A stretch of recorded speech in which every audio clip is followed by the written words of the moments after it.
Chers amis, nous avons commencé les carêmes. Ces carêmes nous sont donnés pour raviver notre foi et notre imitation de Jésus qui sera tout au long de cette période notre guide et notre inspiration. Saint Luc décrit avec beaucoup de détails cet affrontement de Jésus avec le diable. Chacune des tentations qui Saint Luc décrit touche un aspect de notre nature humaine qui a été touché plus profondément depuis le péché des origines. La première faiblesse qui nous guette est celle de l'appropriation des possessions qui nous rendent esclaves, représentée ici par la nourriture.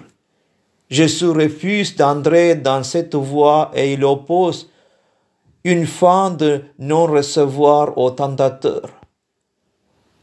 En refusant la proposition du diable, Jésus affirme que Dieu est son seul soutien. Jésus ne s'approprie en rien ce qu'il a reçu de Dieu, mais il ne fait grandir en se nourrissant de toute parole qui vient de lui.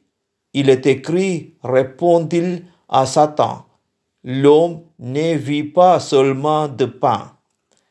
Dans la deuxième partie de l'offensive de Satan, ce qui est touché, c'est le pouvoir et la gloire sous toutes leurs formes. Il est bien difficile de savoir bien les utiliser. Les limites et les faiblesses ouvrent la porte à tous les excès. Jésus ici condamne cet appétit dérégler et remet les choses à leur place en reprenant une autre parole de l'Écriture. Il est écrit, c'est devant le Seigneur ton Dieu que tu te prosterneras, à lui seul tu rendras un culte. Comme dans la première réponse, Jésus renverse son adversaire par la parole de Dieu, une parole efficace et vivante. Enfin, pour terminer son attaque, le diable s'est fait sournois.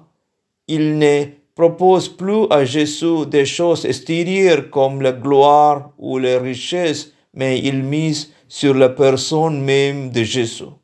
Il lui propose de se hisser à un niveau où ce sera lui qui décidera de tout.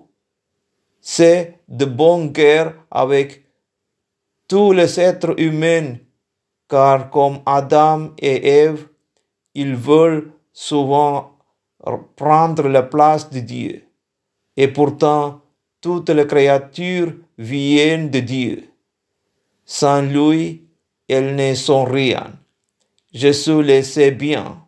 Il désire être obéissant et entrer dans le plan de Dieu, non pas soumettre Dieu à sa volonté.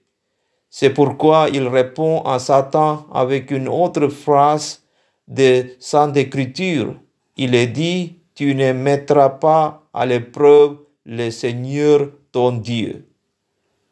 En bref, commentaire des tentations de Jésus décrit par Saint Luc nous invite à mettre de l'avant dans notre combat contre le mal notre foi en la victoire de Jésus sur les forces du mal et sur les ténèbres.